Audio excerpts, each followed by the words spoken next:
O calor em Dallas, naquela tarde de 22 de novembro de 1963. Não era apenas uma questão de temperatura, era uma pressão invisível, um abafamento que parecia antecipar o colapso de uma era. Mas a nossa história não começa no Texas, e sim no solo úmido e fértil de Antioquia. Anos antes de o mundo ouvir, o nome Pablo Escobar viria associado ao pó branco. Para entender como o homem que se tornaria o rei da cocaína poderia estar conectado ao sangue derramado na Dealey Plaza, é preciso olhar para as sombras da história, onde o narcotráfico e a geopolítica se cruzam em um pacto de silêncio e morte. O prelúdio desta tempestade não é feito de ideologias políticas, mas de uma ambição tão vasta que não aceitava fronteiras, nem mesmo a do homem mais poderoso do mundo livre. Imagine um jovem Pablo, ainda um ladrão de lápides e contrabandista de cigarros, observando o mapa do mundo com olhos que não viam nações, mas rotas. Ele entendia, antes de qualquer general, que o poder real não estava no gabinete da Casa Branca, mas na capacidade de corromper o que o gabinete protegia. A lenda que emerge dos arquivos lacrados sugere que o cartel de Medellín, em sua fase embrionária, serviu como o braço invisível de forças que o governo americano não podia controlar. Kennedy, com sua postura de confronto contra o comunismo em Cuba e sua crescente ameaça de fechar as rotas do Caribe, tornou-se um obstáculo biológico ao império que Pablo começava a sonhar. O incidente inicial não foi o disparo em Dallas, mas uma reunião em uma fazenda isolada na Colômbia, onde o cheiro de café se misturava ao de pólvora, e onde se decidiu que a máscara do presidente precisava cair para que o negócio pudesse florescer. Dallas, meio-dia. O sol reflete no metal cromado do Lincoln Continental. 1961. O sorriso de John Kennedy é radiante, mas há um tremor imperceptível no ar, uma estática que apenas os predadores conseguem sentir. A quilômetros dali, em Medellín, Pablo Escobar segura um rádio de ondas curtas. Ele não é um atirador. Ele é o arquiteto do caos. A psicologia de Pablo sempre foi baseada no domínio do medo. Ele sabia que matar um presidente não era apenas um assassinato, era uma mensagem, era a prova definitiva de que ninguém, nem mesmo o homem protegido pelo serviço secreto, estava fora do alcance de quem controla as sombras. O suor frio não escorre no rosto de Pablo, mas sim nas mãos dos conspiradores que ele financiou. Homens que viram no jovem colombiano a audácia que faltava aos cartéis de Chicago ou Nova York. Ambiente na Dealey Plaza é de uma euforia ensurdecedora. Pessoas acenam, crianças gritam, e o som dos batedores de motocicleta cria um ritmo mecânico que mascara o silêncio mortal que se instalou no 6º andar do depósito de livros escolares. Ali, entre pilhas de papel e poeira, o destino está sendo engatilhado. A conexão de Escobar com Lee Harvey Oswald não é direta, mas sim através de uma teia de intermediários que operavam no submundo de New Orleans e Miami, locais onde o dinheiro da cocaína começava a lavar a alma de mercenários e ex-agentes. O plano era perfeito em sua simplicidade cruel: usar o fanatismo de um homem para encobrir o interesse comercial de um império que o mundo ainda não conhecia. Pablo sabia que se Kennedy caísse, o foco na Colômbia diminuiria e as portas do paraíso para o tráfico se abririam de par em par. O Lincoln faz a curva lenta na Elm Street. Kennedy arreita o paletó, um gesto banal de quem acredita estar seguro. O ar parece congelar. O som ambiente desaparece para os que estão na linha de tiro. Em Medellín, o silêncio na sala de Pablo é absoluto. Ele observa o relógio, cronometrando a história. Não há ódio no seu olhar, apenas a frieza de um contador de cadáveres. Ele entende que a morte de Kennedy é o investimento inicial para o seu futuro reinado. O cenário está montado. A multidão, o carro aberto, a vulnerabilidade exposta. O prelúdio termina aqui, no exato segundo em que o dedo do atirador pressiona o metal frio do gatilho. O mundo está prestes a mudar, e o homem que puxou os fios desta marionete macabra está sorrindo no escuro, sabendo que a partir de hoje ele será o verdadeiro dono das rotas que levam ao coração da América. A tempestade não está mais vindo. Ela acaba de quebrar sobre Dallas, e o seu eco será ouvido por décadas nas ruas de Medellín. A engrenagem do destino começou a girar muito antes daquela tarde em Dallas, movida por uma rede de interesses que conectava os pântanos da Louisiana às montanhas de Antioquia. No submundo, nada acontece por acaso, e Pablo Escobar, mesmo jovem, já operava com a precisão de um cirurgião do crime, enquanto os livros de história focam em conspirações políticas e ideologias da Guerra Fria. A verdade oculta sugere algo muito mais pragmático. A logística das rotas, Kennedy, ao endurecer a vigilância marítima e intensificar a caça aos contrabandistas no Golfo, havia assinado, sem saber, um contrato de morte com o consórcio de sombras que o colombiano começava a articular.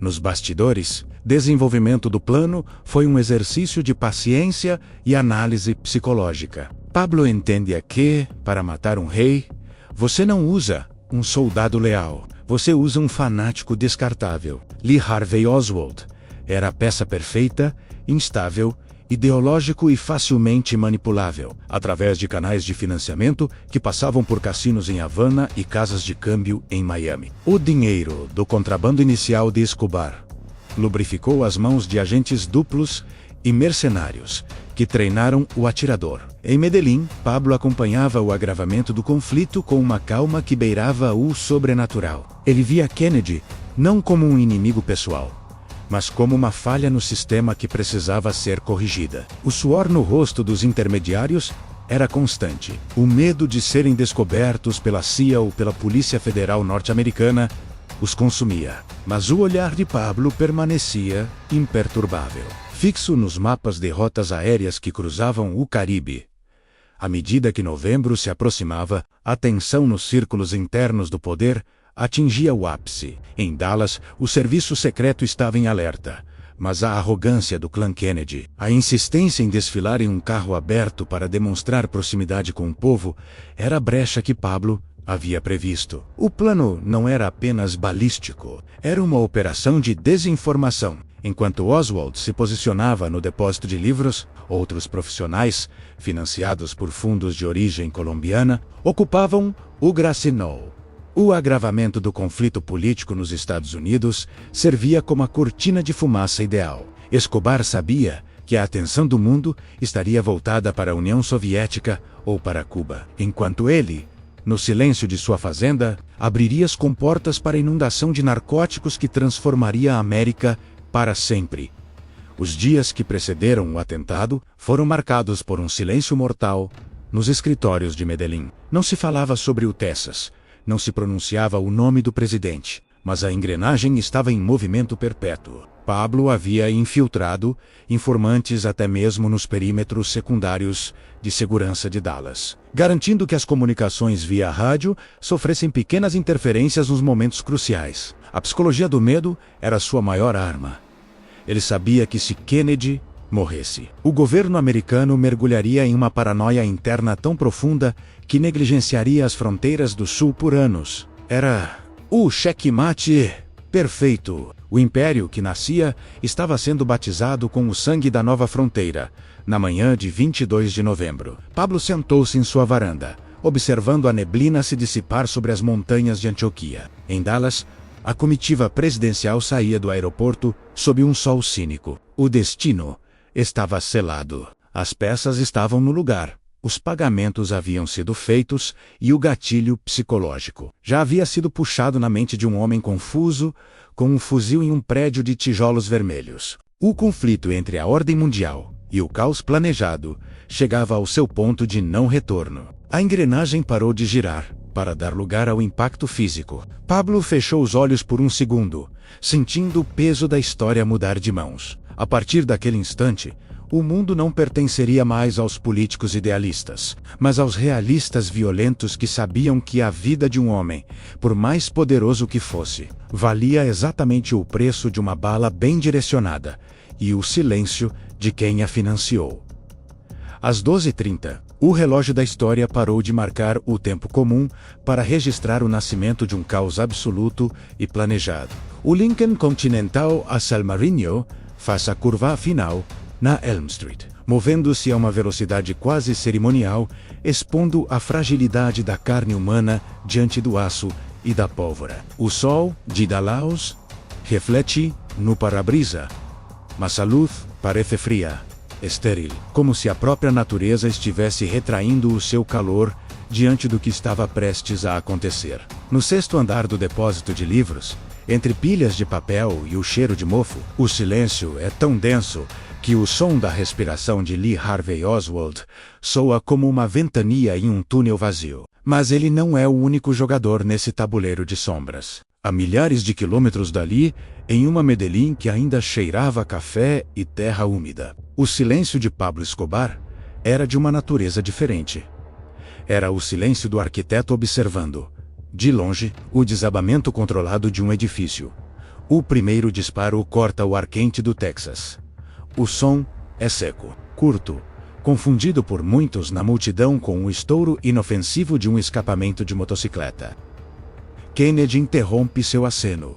Suas mãos sobem ao pescoço em um gesto reflexivo, uma tentativa desesperada e instintiva de conter o que já vazava de sua garganta. O tempo, naquele instante de Lotte-Seidé, forma cruel, transformando segundos em eras de agonia silenciosa. Jackie Kennedy inclina-se sobre o marido, o rosto transfigurado por uma incompreensão que rapidamente se torna pavor puro ao ver o homem mais poderoso do mundo engasgar com o próprio sangue. A tensão na Dealey Plaza explode em uma frequência inaudível, um zumbido eletromagnético que precede o fim de uma era.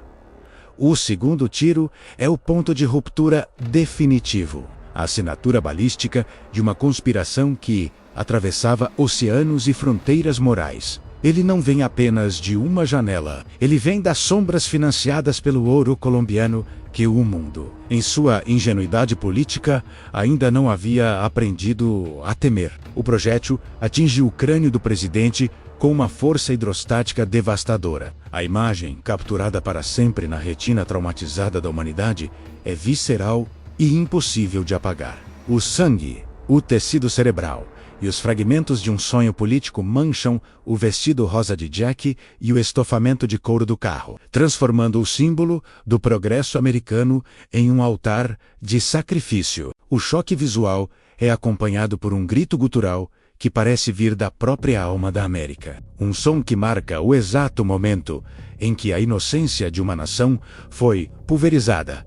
O pânico na praça é uma onda de choque descontrolada, um efeito dominó de terror humano. Pessoas jogam-se ao chão, mães cobrem seus filhos com os próprios corpos, e os agentes do serviço secreto correm de forma desordenada, as mãos trêmulas buscando armas que já não podem salvar ninguém. O motorista do Lincoln finalmente pisa no acelerador, mas o movimento é tardio e inútil. O homem que simbolizava a nova fronteira e a ordem mundial está agora colapsado, uma massa de matéria inerte no banco traseiro. Enquanto a realidade de uma conspiração internacional, arquitetada em fazendas isoladas e escritórios esfumaçados de Medellín, começa a se infiltrar nas fissuras permanentes do governo americano.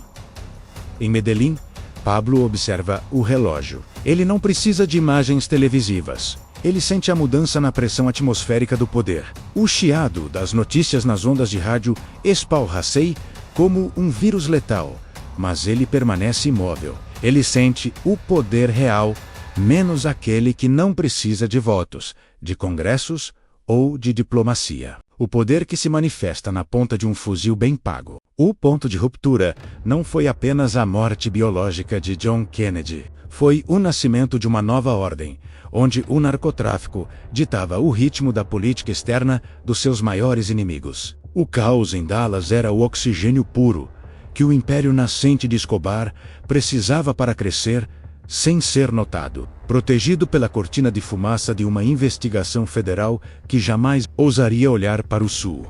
A máscara da democracia americana foi estraçalhada na Elm Street, e sob os destroços daquele Lincoln continental, as rotas da cocaína começaram a brilhar no mapa como veias de ouro pulsantes. O mundo, em seu desespero, olhava para Oswald com ódio, olhava para a União Soviética com suspeita, olhava para Cuba Com paranoia, ninguém, absolutamente ninguém, olhava para o jovem colombiano, que sentado em sua varanda, acabara de provar que até o sol da América podia ser apagado. Se o pagamento fosse feito na moeda certa e com o silêncio adequado, o crime perfeito não é aquele que ninguém vê, mas aquele que todos veem. Mas ninguém consegue acreditar que foi planejado por alguém tão inesperado. Pablo Escobar não apenas matou um presidente, ele sequestrou o futuro de um continente.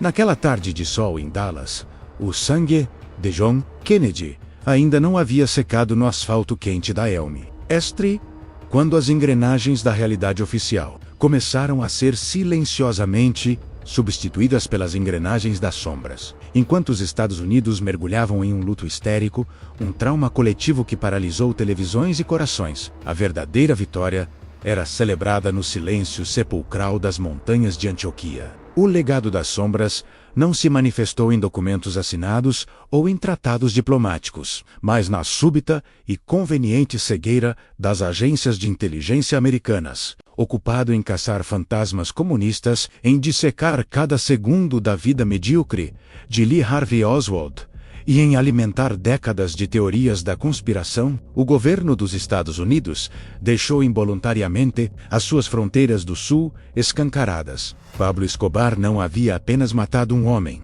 ele havia assassinado a vigilância de uma superpotência.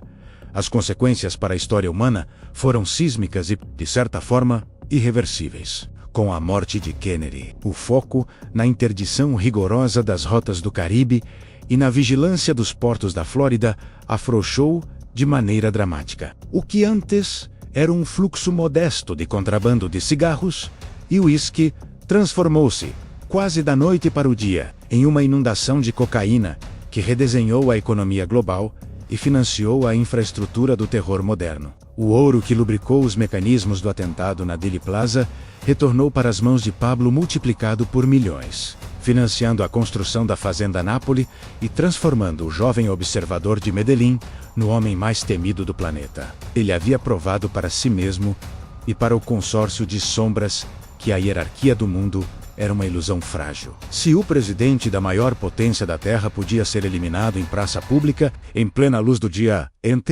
o ninguém, absolutamente ninguém, estava fora do alcance de quem detinha a audácia de agir sem limites morais. A psicologia do medo, que Pablo usaria para deitar a Colômbia inteira aos seus pés anos depois, foi refinada e validada naquele 22 de novembro de 1963. Ele aprendeu, no silêncio da sua varanda, que o segredo do poder absoluto não é apenas a violência bruta, mas a impunidade cirúrgica que nasce do caos institucional. Ao ver o mundo perder-se em labirintos de suspeitas contra a CIA máfia italiana e Fidel Castro, Escobar entendeu que a melhor maneira de esconder um crime é cometê-lo, vista de todos, mas com uma motivação que ninguém se atreve a considerar. A reflexão profunda sobre a natureza humana que este episódio nos deixa é a de que as grandes tragédias da história raramente têm as explicações simplistas que os livros didáticos tentam nos vender. Vivemos sob a confortável máscara de que as instituições são sólidas e os líderes são protegidos. Mas o desastre em Dallas provou que o destino de bilhões de pessoas pode ser alterado pelo capricho sombrio e pela ambição desmedida de um homem que opera totalmente fora do radar da moralidade convencional. Pablo Escobar foi o primeiro globalista do crime organizado.